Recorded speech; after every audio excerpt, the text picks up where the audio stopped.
Hello everyone, so today I'll be reviewing Some Like It Hot. So Some Like It Hot was directed by Billy Wilder and it stars Marilyn Monroe, Tony Curtis and Jack Lemmon.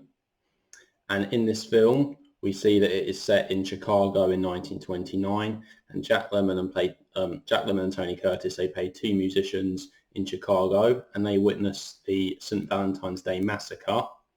So Jack Lemmon and Tony Curtis, they both dress up as women and go on the run towards Florida. So Jack Lemmon plays a character called Jerry, but then he dresses up and becomes Daphne. Tony Curtis plays Joe, and then he becomes Josephine when he dresses up. And basically the two guys, they dress up as women and they join an all-girl jazz band, which also has Marilyn Monroe in the band as well. Then they go off towards Florida to sort of go on the run from the mobsters, who is headed by Spats Colombo. And then what happens is that Tony Curtis, he takes on a different persona. He plays a rich millionaire. And then because he's in love with Marilyn Monroe's character, Sugar Cane. And then Jack Lemmon's character, well, Jack Lemmon as Daphne, has a rich millionaire fall in love with him or her, Daphne. Anyway, a bit confusing to explain. But yeah, basically that is the gist of the movie. It's a comedy film and it's often regarded as one of the best comedy films of all time. And the American Film Institute did call it the #1 greatest comedy of all time in their list of 100 years, 100 laughs. So this film actually, it was nominated for 6 Oscars, but it only won 1 Oscar, which was the Oscar for Best Black and White Costume Design. But it came out in 1959, which was the same year that Ben-Hur came out, and Ben-Hur was one of the most successful films at the Oscars that actually won 11 Oscars that year. So yeah, would have been hard for Some Like It Hot to compete with that. So this is a film that I've seen a couple of times now. The first time I saw it, I really enjoyed it. Then the second time last night when I watched it, I also really enjoyed it pretty much just as much. It's a really funny film and yeah, there's a few films which involve cross-dressing which I've seen. So there's this, Some Like It Hot, there's also Tootsie and Mrs. Doubtfire.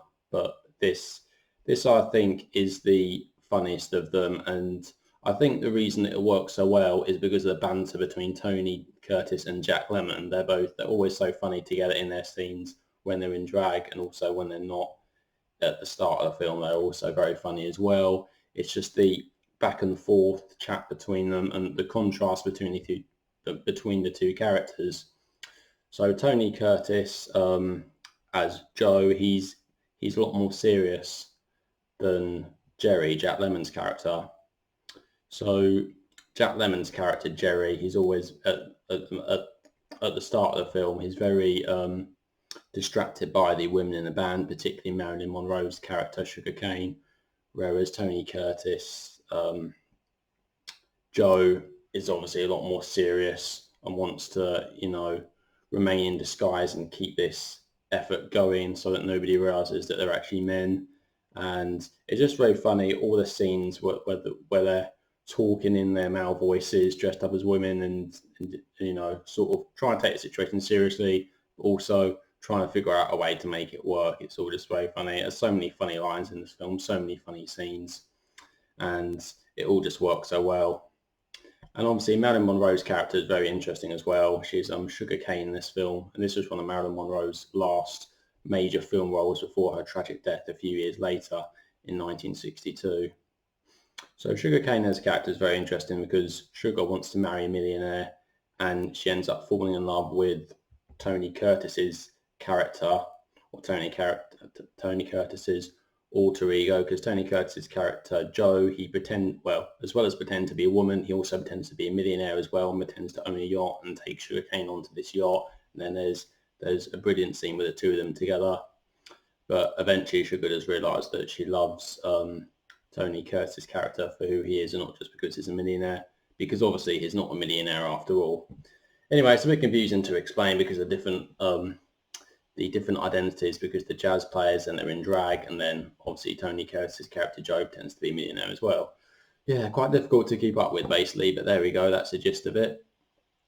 In terms of what I don't like, I suppose Might not be the most realistic film in the world, but it's supposed to be a comedy film, so it's not supposed to be a serious film. So if you take the approach that it's a serious drama film, then obviously, yeah, you might not be impressed, because that's not what it is. Obviously, it is pretty difficult to expect people to believe that Tony Curtis and Jack Lemmon are actually women and not just men dressed as women.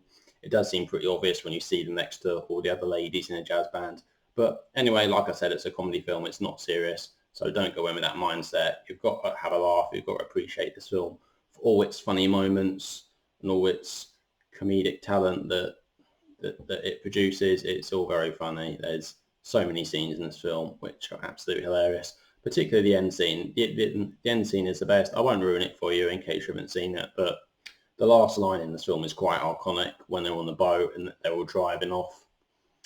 And yeah, I must mention the other millionaire character in this film, not the millionaire that Tony Curtis pretends to be, but there's another character called Osgood, who is a millionaire, and he's very funny. He's an older man, and he falls in love with Jack Lemmon's woman character, Daphne, and there's a very funny scene between the two of them when they're dancing, and well, it's just, you just have to watch it to understand what I mean, but they sort of dancing backwards and forwards, and Jack Lemmon as Daphne keeps on leading the dance, and Osgood keeps on telling her, no, you keep leading, what you're doing, and that sort of thing, and it's all just very funny. And then later on, Jack Lemmon as Daphne almost becomes Daphne and forgets that he's actually a man, and there's a funny scene between Tony Curtis and Jack Lemmon where, like, Tony Curtis says to Jack Lemmon, but you're a guy, why would a man want to marry another man?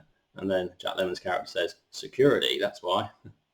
But it's a very funny scene, and it's quite difficult as I'm explaining it because they're obviously playing different characters while also playing women, so I don't know how to refer to them as Jack Lemmon, Tony Curtis, Joe, Jerry, Daphne, Josephine, or, well, but anyway, you get the idea. But once you watch the film, you will really appreciate it. It's one of those films where you really have to watch to appreciate just how funny it is. I think it really has stood the test of time very well. It came out in 1959, and maybe quite a few of the subjects like cross-dressing were a bit taboo, and I suppose it really paved the way for a lot of newer films which had similar themes in later years.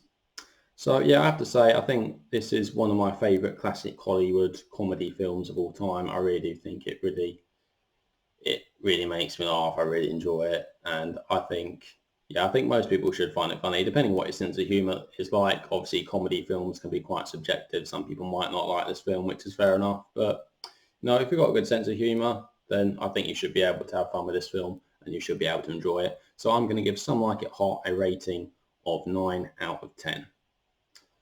So Some Like It Hot. So there we go, guys. What do you think? Have you seen Some Like It Hot? What do you think? Do you like it? Do you dislike it? Please let me know down in the comments what your thoughts are.